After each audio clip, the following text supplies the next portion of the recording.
ever feel like you're stuck in a career rut, you know? Like your true potential is just kind of dormant. Oh, absolutely. Yeah, well, you're not alone. Right.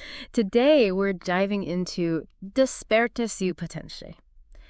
Pare de desperdiciar sus talentos. Okay. An article by Neurobusiness expert Marynês Pereira. All right. And she spent over 40 years as a mentor and consultant. Wow. Certified in like everything. Yeah. From Gallup strengths to behavioral profiling. So she definitely has, you know, some serious credibility when it comes to unlocking people's talents. Oh, sure. And she's tackling a big problem, especially here in Brazil. Huge, yeah. Thousands of people feel like their talents are being wasted. And this article aims to give them a roadmap out of that frustration. Yeah, I love that she doesn't shy away from like calling out the problem directly. Oh, she's very direct. Yeah. She uses some powerful phrases like dormant talents, delayed dreams, brilliant professionals imprisoned. It's powerful stuff. And I bet it resonates with a lot of our listeners. Oh, absolutely. What's interesting is she goes beyond just saying there aren't enough opportunities out there. Yeah. She's arguing that toxic work environments actually damage people's self-esteem to the point where they don't even think they deserve better. Yeah, they feel inadequate. So it's not just about not getting the right job. It's about, like, being made to feel inadequate. Right. So you don't even try for something better. Exactly, yeah. Wow, that's a heavy thought. It is, and there's research to back that up. Really? Yeah, studies have shown that constant exposure to things like bullying and micromanagement or a lack of recognition, those things all lead to lower self-worth. Oh, wow. And then you see anxiety, even depression sometimes. Yeah. It's a vicious cycle. I hadn't really thought about it like that before. Yeah. But it makes sense, right? Totally. If you're constantly being told you're not good enough, eventually you start to believe it. So who does Pereira blame for creating these toxic environments? Well, she puts a lot of the blame on bad leadership. Okay. Specifically, leaders who don't give praise, who create cultures of fear and cutthroat competition instead of encouraging people to grow. Yeah, she's pretty scathing in her assessment of these types of bosses. She is. So what are some specific leadership traits that she identifies as being most detrimental to people reaching their full potential? Well, she highlights a lack of constructive feedback as a major problem. Okay. Instead of providing guidance and support, these leaders rely on criticism and intimidation, which just shuts people down. It does. And they also fail to recognize and reward good work. Oh, right. So employees feel undervalued and demotivated. Yeah, so it's not just about being nice. No. It's about creating an environment where people feel safe. Right. To experiment, to learn from their mistakes. Yeah. And to grow. Absolutely. And the research on leadership backs this up. Oh, yeah. Good leaders, those who communicate effectively, provide support, and create opportunities for growth. Yeah. Their teams are demonstrably more satisfied, engaged, and productive. So it's not just touchy-feely stuff. No. It actually impacts the bottom line. Absolutely. Good leadership is good business. Now, Pereira doesn't sugarcoat the consequences of being stuck in a soul-crushing job. Right. She talks about feeling demotivated, like just a cog in the machine, constantly facing a sense of failure. Right. It's a pretty bleak picture. And it goes beyond the individual. Really? Yeah. When talented people are stifled and demotivated, it affects society as a whole. Oh, wow. Think about it. Yeah. Reduced productivity, a lack of innovation, a general feeling of apathy. Yeah. These are all costs we pay for not nurturing and supporting talent. So it's like we're all losing out when someone's potential is wasted? We are. It's not just their loss, it's a loss for everyone. Exactly. But the good news is Pereira doesn't just leave us hanging with the problem. She actually offers a solution, right? Yes. And this is where it gets really interesting. Okay. She provides a framework for action. Right. And she even acknowledges the barriers people face. Like what? Fear of failure, lack of resources, and that pesky insecurity that holds so many of us back. Right. But she insists that none of these are insurmountable. I love that she doesn't just say, follow your dreams. Right. She acknowledges the real-world challenges and then empowers people to overcome them. Exactly. To illustrate this point. Yeah. She uses some really compelling real-life examples, right? Yes, and each one highlights a different path to unlocking potential. Okay, let's dive into those. All right. First up, we have Maria, Okay. the engineer who felt completely stifled in a bureaucratic corporate environment. She was full of innovative ideas, But no one seemed to be listening. So she took a bold step. What did she do? She relocated to a country known for its innovative culture and greater opportunities. And within 5 years, she was thriving. No way. Yeah, her talents were recognized. She quickly climbed the career ladder. Wow. And she became a leader in her field. That's incredible. It's a real testament to the power of changing your environment. It is. But is this like brain drain scenario a widespread issue? It is. Are certain cultures just better suited to specific personality types? Oh, yeah. Or skill sets? There's definitely evidence to suggest that, for example, some cultures value individual achievement and risk-taking, while others prioritize collaboration and harmony. So sometimes it's not you. Right. It's the environment you're in. It is. Maria's story definitely highlights that. For sure. A change of scenery can be the key to unlocking your full potential. It can. It's something to consider if you're feeling stuck and unappreciated in your current role. Definitely. Okay, on to our next example. Okay. We have Jaume, the talented programmer who was constantly undervalued at his company. But instead of letting that defeat him, he turned it into fuel for entrepreneurship. He took a leap of faith. He started his own business, and despite the initial challenges, built a successful venture. That's great. His story speaks to the resilience and risk-taking that often needed to break free from a limiting environment. It is. So sometimes the best way to unlock your potential is to create your own opportunities. Sometimes. Are there any statistics on entrepreneurship success rates? There are. Especially here in Brazil. The success rates for startups vary widely. Okay. But there's a growing entrepreneurial spirit in Brazil. That's great. Yeah. And there are many resources and support systems available. Wow. For those willing to take the risk. Joao's story is inspiring, but it's important to remember that entrepreneurship isn't for everyone. Right. It takes a certain personality type. Yeah. A willingness to work incredibly hard. Oh, yeah. And a tolerance for uncertainty. It's about betting on yourself. Yeah. Even when others don't see your value. Exactly. Yeah. And finally, we have Pedro. Okay. The leader who understands the power of a positive work environment. He goes above and beyond to create a culture of recognition and growth within his team. Yeah. Think constructive feedback, mentoring programs, opportunities for advancement. The result? A super engaged, productive, and innovative team. This is where Pereira's expertise in leadership really shines. Oh, yeah. Yeah, she argues that creating this kind of environment, it's not just about being nice. It's about leveraging proven management techniques to unlock the potential within a team. So what are some specific things that Pedro does that have a measurable impact on his team's performance? Right. What can other leaders learn from his example? One of the things Pedro does really well is provide regular constructive feedback. Okay. He doesn't just point out mistakes. He offers solutions and helps his team members learn and grow. Yeah. He also makes sure that everyone feels valued and appreciated by recognizing and rewarding good work. It sounds like he's creating a culture of trust and respect. He is. Where people feel safe to take risks and share their ideas. Exactly. And that's essential for fostering innovation and creativity. Another thing that Pedro does is provide opportunities for professional development. He does. He encourages his team members to attend conferences, take courses, pursue certifications that will help them advance in their careers. Yeah.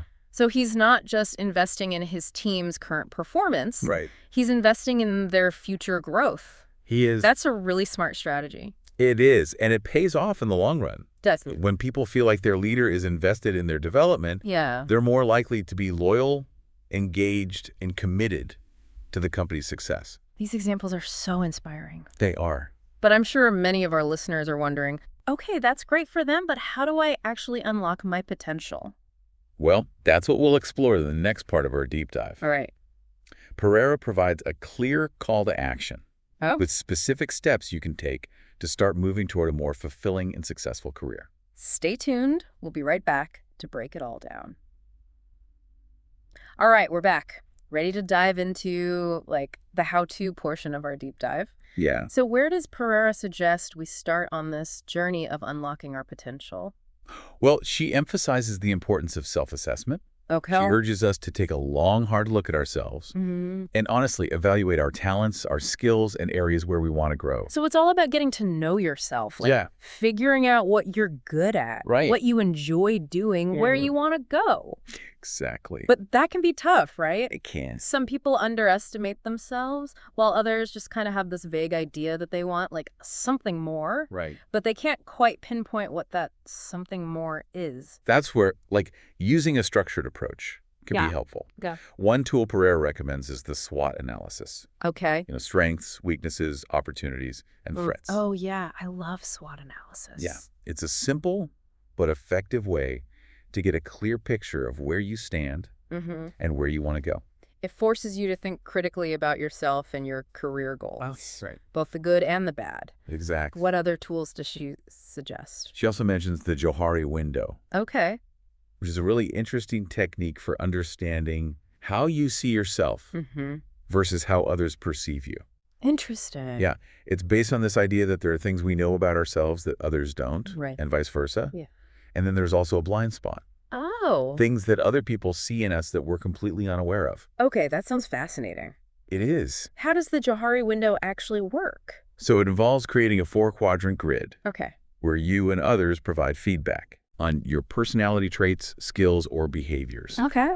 And then by comparing your self-assessment with the feedback from others, you can start to identify those blind spots. Yeah. And areas where your self-perception might not align with reality. That's so insightful. Imagine discovering, like, hidden strengths you never knew you had. Exactly. Or realizing that a certain behavior you thought was charming is actually coming across as, like, unprofessional. Yeah. Talk about a wake-up call. Right. Yeah. So we've done our self-assessment.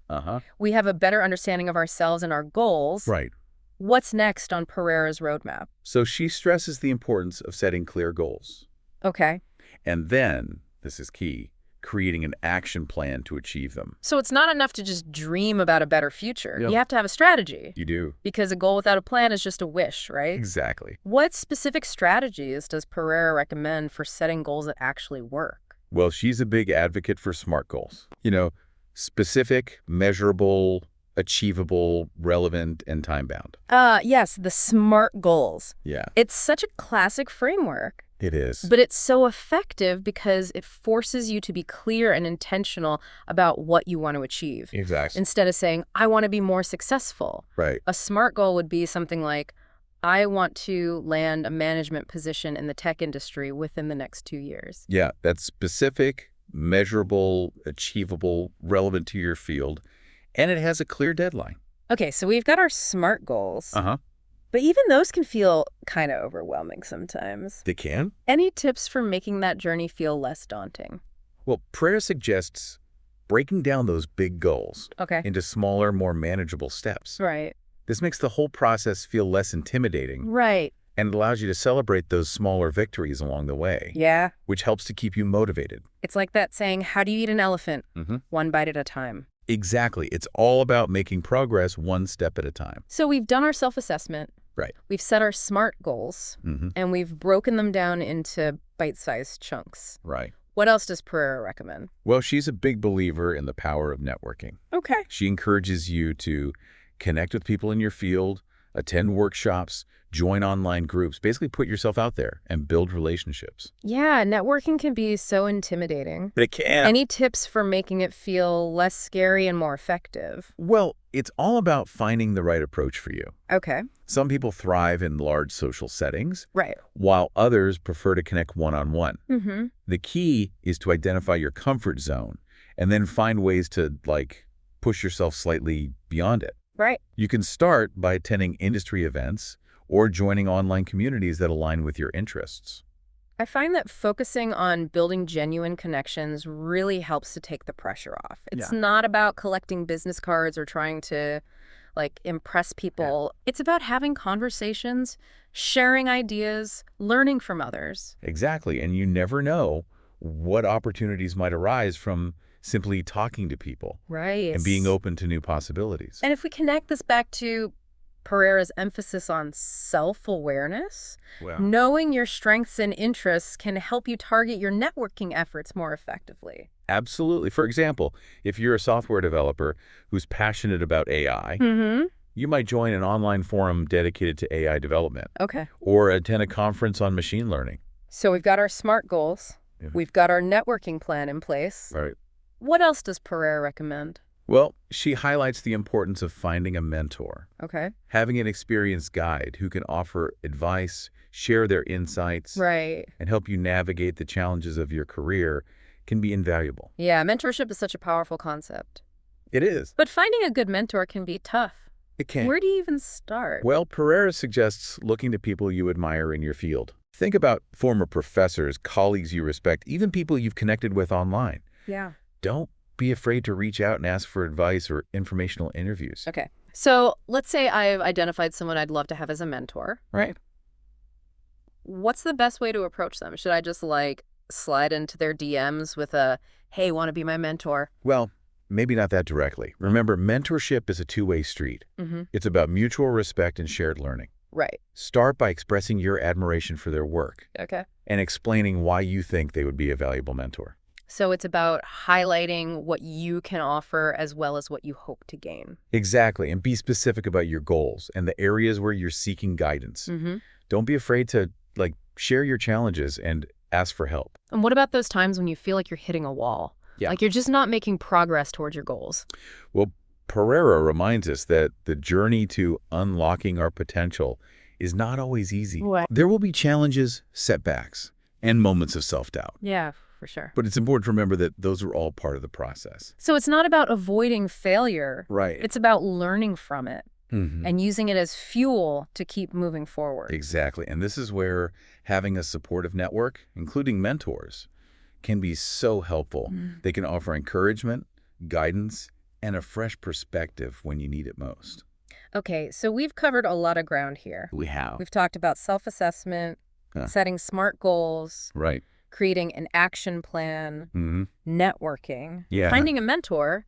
It's a lot. It is, but Pereira's ultimate message goes beyond these practical steps, doesn't it? It does. It's about embracing a new mindset, right, one that shifts from passivity and self-doubt to empowerment and agency. Exactly. So it's not about waiting for someone to recognize our brilliance. Mm-hmm. It's about taking ownership of our careers and creating our own opportunities. It's about recognizing that we have the power to shape our own destiny. We do. It's about realizing that we are not defined by our current job title or our past experiences. Yeah. We are capable of so much more than we might even realize. And that brings us to the core of Pereira's message. Okay. The question she poses at the end of her article. The question that challenges us to confront our fears, our excuses, those limiting beliefs that have been holding us back. Exactly. The question that asks, what's stopping you from shining? It really does make you think, It does. It's like a real challenge, a call to action. It forces you to really confront those doubts and excuses that might have been holding you back. Mm-hmm. It's asking you to take responsibility for your own growth and success. It's about recognizing that you have the power, right? To create the future that you actually want. You do. But how do we actually put this mindset shift into practice? What does it look like to go from, feeling stuck to actually shining brightly? Well, Pereira's roadmap, the steps we've been discussing, the self-assessment, the SMART goals, the networking, the mentorship, those are all tools to help tap into that inner brilliance. So it's not just about reading an article and having a light bulb moment, right? Yeah. It's about taking concrete action and putting in the work. It is. And it's not about achieving some perfect Instagrammable version of success. No, not at all. It's about finding fulfillment and purpose in your work, whatever that looks like for you. Exactly. I love that she emphasizes that it's not about finding the perfect job or climbing the corporate ladder just for the sake of it. Yeah, it's not about that.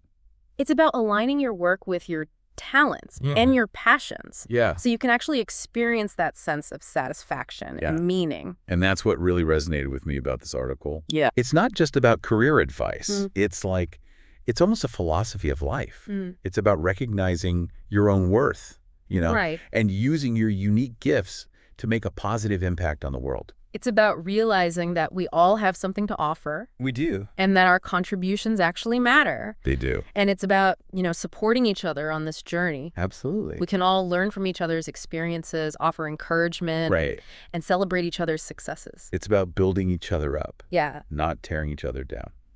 So to wrap things up, what are, the key takeaways you hope our listeners will walk away with today? Well, I hope they'll remember that unlocking their potential is not a passive process. Okay. It requires self-awareness, a willingness to step outside of their comfort zones, and a commitment to actually taking action. It's about recognizing that you are not defined by your current job title or your past experiences. Sure. You are capable of so much more than you might even realize. You are. And that the journey is worth it. Absolutely. When we unlock our potential, we not only benefit ourselves, we also benefit our communities, our societies, and ultimately the world. Exactly. So let's go out there and shine brightly together. Yes. And a huge thank you to Marynês Pereira. Yes, thanks for sharing her incredible insights and inspiration in her article, Desperte su potencial.